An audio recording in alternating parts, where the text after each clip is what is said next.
আসসালামু আলাইকুম টিটিপির ভাই ব্রাদার্সরা, কেমন আছেন আপনারা সবাই? রিলিজ হয়ে গেল Oppo 13 এবং 13F। বেশ জাঁকজমকভাবে রিলিজ হলো বাংলাদেশের মার্কেটে এবং আমরা Oppoর সঙ্গে অনেক দিন ধরে কাজ করছি এবং আমাদের কাছে Oppo ব্র্যান্ড নিয়ে যে ধারণা তৈরি হয়েছে সেটা হচ্ছে যে দেখেন ভাই, Oppo কিন্তু সবসময় পারফরমেন্স সেন্ট্রিক যে ফোন রিলিজ করে আমাদের দেশে তা কিন্তু না। এরপরেও কিন্তু Oppoর একটা শ্রেণী আছে যারা Oppo ফোন পছন্দ করে, তারা সবসময় Oppo ফোনই কিনবে। হ্যাঁ, এখন আমাদের কাজ তো আসলে আপনাদের সঙ্গে সবকিছুই শেয়ার করা যায়, তাদের ফোনে কি কি আছে কি কি নাই। এন্ড অফ দ্য ডে কিনবেন কিনা সেটা আপনাদের ডিসিশন। অন্যান্য বারের মতো এবারও কিন্তু Oppo বেশ কিছু ইন্টারেস্টিং ফিচার নিয়ে এসেছে তাদের ফোনে। এটা যে পারফরমেন্সের দিক দিয়ে একেবারে সেরা ওইটা জোর দিয়ে বলা না গেলেও কিছু ফিচার আছে যেগুলো আপনার প্র্যাকটিক্যাল লাইফে কাজে আসতে পারে। মূলত ওই ব্যাপারগুলো নিয়েই আমরা আমাদের আজকের ভিডিওতে আলাপ করব। ক্যামেরার পেছনে হুমায়ুন, মানিক এবং ইশতিয়াককে সাথে নিয়ে সামনে আমি ওয়াহিদ আপনাদের সঙ্গে কিছুক্ষণ গল্প করব। দেখছেন আপনাদের ভালোবাসার চ্যানেল টিটিপি বা চায়না টুনা পাস। Oppo এবার দুইটা ফোন রিলিজ করেছে, Oppo Reno 13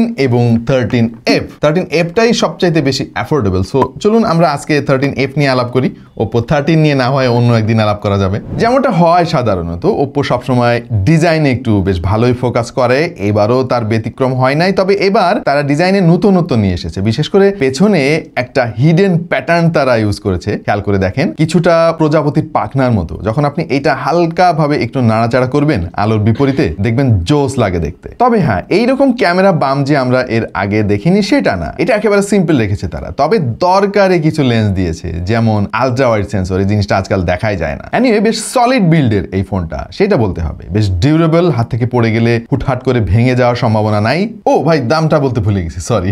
Oppo Reno 13 এর দাম হচ্ছে ৬৯,৯৯০ টাকা, ১২,২৫৬ ভেরিয়েন্ট। আর Oppo Reno 13F এর দাম হচ্ছে ৮,২৫৬ ভেরিয়েন্ট, ৩৪,৯৯০ টাকা। এই ফোনের মোট দুইটা কালার ভেরিয়েন্ট মার্কেটে অ্যাভেলেবেল। আমাদের হাতেরটা পার্পল কালারের, ব্ল্যাক কালারের ফোনটাও মার্কেটে পাওয়া যাবে। ফোনের ফ্রেমটা প্লাস্টিকের দিয়েছে তারা, তবে এটাতে এত সুন্দরভাবে ইলেকট্রোপ্লেটিং করা হয়েছে, দেখতে মেটালের মতোই লাগে। আর পেছনে তারা ব্যবহার করেছে গ্লাস ম্যাটেরিয়াল। তবে এইবার Oppo নতুন একটা জিনিস ইন্ট্রোডিউস করেছে এবং এই জিনিসটাকে তারা বেশ ভালোই ফোকাস করছে, আর সেটা হচ্ছে আন্ডার ওয়াটার ফটোগ্রাফি। দেখেন, অনেক ফোনই তো আমরা দেখি যে পানির নিচে নষ্ট হয় না, IP রেটিং থাকে, IP69K পর্যন্ত আমরা রেটিং দেখেছি অনেক কম দামি ফোনেও। বাট এই প্রথমবারের মতো Oppo একটা ফিচার নিয়ে এসেছে, আন্ডার ওয়াটার ফটোগ্রাফি বা ভিডিওগ্রাফির জন্য ডেডিকেটেড একটা অপশন আছে এর মধ্যে। এবং আমরা এই অপশনটা ব্যবহার করে পানির নিচে গিয়ে ছবি তুলেছি, ভিডিও করেছি, বেশ ভালোভাবেই করা যায়। দেখেন, এইটা যে খুব বেশি দরকারি সবার জন্য সেটা না, তারপরে অনেকে শখ করে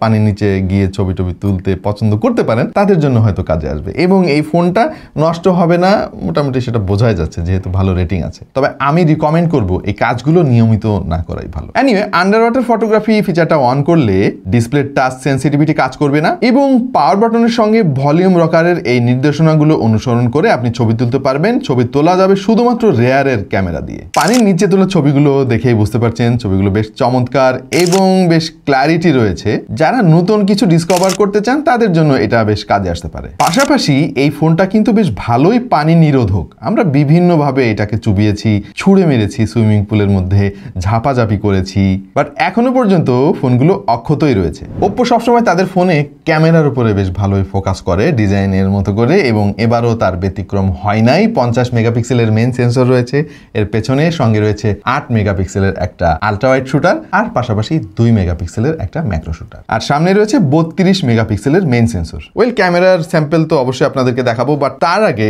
আমার কাছে যে জিনিসটা কাজের মনে হয়েছে সেটা নিয়ে একটু আলাপ করি চলেন। এই ফোনটার AI ফিচার নিয়ে Oppo অনেক কথাবার্তা বলতেছে, রিয়েল টাইম AI ফিচার নাকি এতে দেওয়া আছে, বাট ম্যাক্সিমাম ফোনগুলো আমরা পরীক্ষা করে দেখেছি যে ভাই এগুলো পুরাই আকাম্মা, কোনো কাজের না, হুদাই আর কি AI করে চিল্লাই ফোন কোম্পানিগুলা। সো Oppoর AIটা ঠিক মতো কাজ করে কিনা আমরা একটু টেস্ট করে আপনাদেরকে একদম লাইভ ডেমনস্ট্রেশন দেখাবো। একজন মডেলও আমরা সামনে দাঁড়িয়ে রেখেছি। আজকে আমরা একটা ব্লারি ছবি তুলবো, মানে ইচ্ছাকৃত ব্লারি ছবি, তারপরে দেখবো যে ওইটা রিকভার করতে পারে কিনা। চলুন শুরু করি। আচ্ছা, আশা করছি একটা ব্লারি ছবি আমরা পেয়ে গিয়েছি এর মধ্যে। না, এটাও ব্লারি হয় নাই। হ্যাঁ, এই ছবিটা একেবারে ব্লারি হয়েছে, খেয়াল করে দেখেন।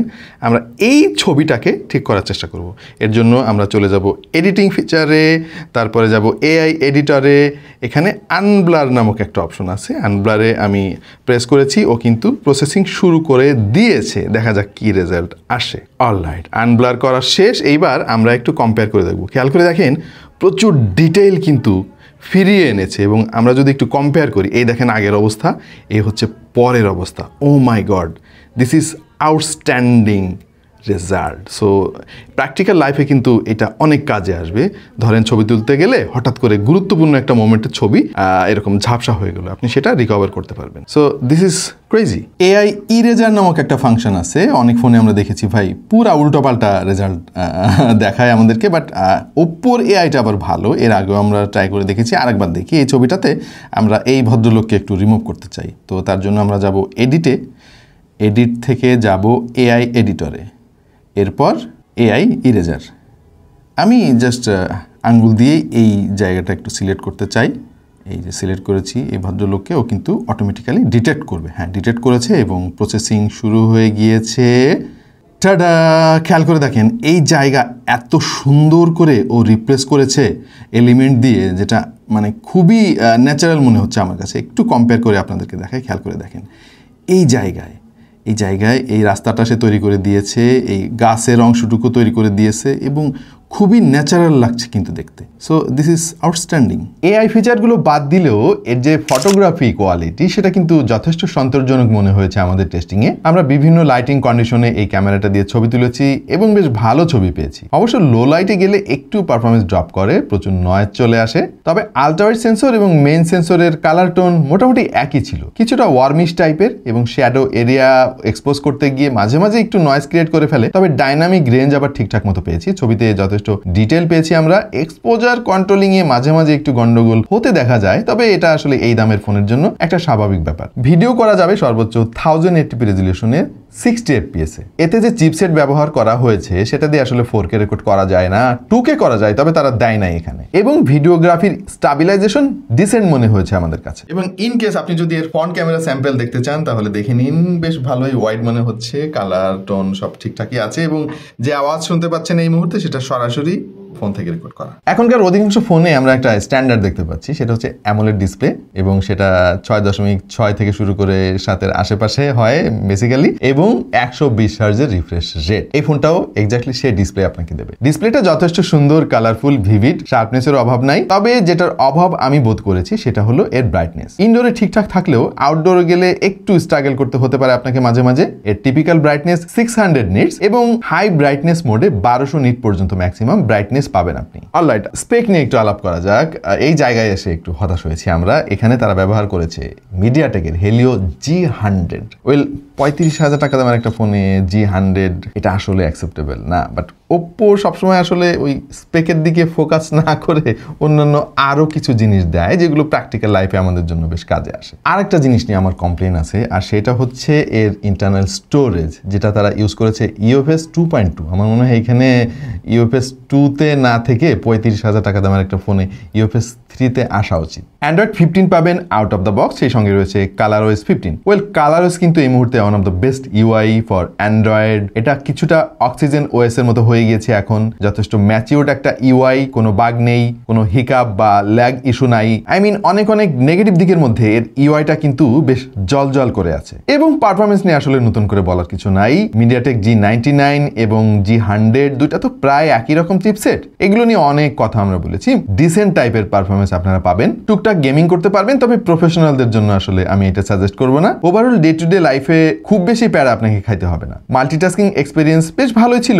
ব্যাকগ্রাউন্ডে আপনি 5টা থেকে 6টা অ্যাপ রেখে কাজ করতে পারবেন, তবে সময়ের সঙ্গে সঙ্গে সেগুলো রিলোড হবে, সেটা হওয়ারই কথা। আমার কাছে মনে হয়েছে র্যাম ম্যানেজমেন্টটা আর একটু ইমপ্রুভ হতে পারতো। 5800 mAh এর ব্যাটারি তারা এখানে ব্যবহার করেছে। এই জিনিসটা 5000 ছিল একসময় স্ট্যান্ডার্ড, সেটা এখন 5800 দিকে যাচ্ছে। আশা করছি খুব শীঘ্রই সেটা 7000-এর দিকে চলে যাবে, কারণ ওই যে সিলিকন কার্বন। এনিওয়ে, বক্সের মধ্যে তারা 45 ওয়াটের একটা চার্জার দিয়ে দিয়েছে এবং এটার SOT নিয়ে তেমন কোনো কমপ্লেন নাই। সিঙ্গেল চার্জে আপনি সারাদিন এই ফোনটা ইউজ করতে পারবেন।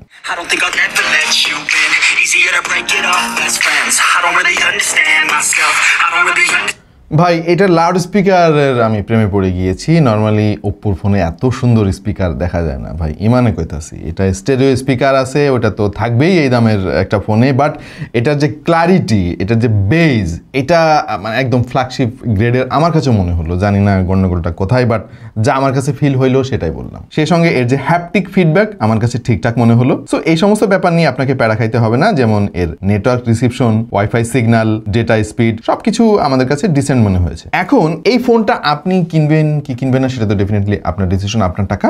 বাট ওপ্পো সবসময় যেটা করে আপনাকে জিনিসটা খেয়াল রাখতে হবে, তারা কিন্তু এমন ফোন বানায় না যে ওই বাজেটে ওইটাই বেস্ট পারফরমেন্স আপনাকে দিবে, বাট তারা ভ্যালু অ্যাডেড অনেক কিছু যোগ করে যেটা অনেকের জন্য কাজে আসতে পারে। দেখেন সব ক্রেতারা তো ফোন কিনে গেমিং করে না, বা সবাই ফোন দিয়ে একদম হাই পারফরমেন্স চায় না। একটা মানুষের গেম খেলা ছাড়াও আরও অনেক কাজ আছে, যেমন ভালো ব্যাটারি ব্যাকআপ, ভালো ছবি তুলবে এবং হাত থেকে হুটহাট ফোনটা পড়ে গেলে ভাঙবে না, খুব স্টাইলিশ হবে, ইউআইটা স্মুথ হবে এবং ফোনটা অনেক দিন টিকবে। এরকম অনেক ক্রেতা আছে, মূলত এই ফোনটা তাদের জন্য। তবে আপনার কাছে যদি মনে হয় যে না ভাই আমি 35,000 টাকা দিয়ে একটা ফোন কিনবো, সেটার ডিজাইন নিয়ে আমার অত মাথা ব্যথা নাই, ছবিও আমি তুলি না, আমার হইতে হবে বেস্ট পারফরমেন্স, তাহলে ভাই আপনার জন্য এই ফোনটা না, বাজারে অপশনের অভাব নাই, আপনি সেই সমস্ত ফোন নিতে পারেন। এই ফোনের অনেক অনেক কমতি আছে এবং এই কমতিটা মাথায় রেখেও কিন্তু অনেক মানুষ ওপ্পো ফোন কেনে, তাদের প্রয়োজন ঠিকঠাক মতো মেটে, আর কোনো কথা নেই এখানে। সো এই ছিল মূলত আমাদের আজকের ভিডিও, আশা করছি অনেকের কাজে আসবে এবং এই ফোনের পজিটিভ দিকগুলা কি কি, নেগেটিভ দিকগুলা কি কি, সবগুলো নিয়ে আপনাদের সঙ্গে আলাপ করেছি, একটা আইডিয়া আপনারা পেয়ে গিয়েছেন। এরকম আরো অনেক ভিডিও দেখতে চাইলে আমাদের চ্যানেলে সাবস্ক্রাইব করতে পারেন, তবে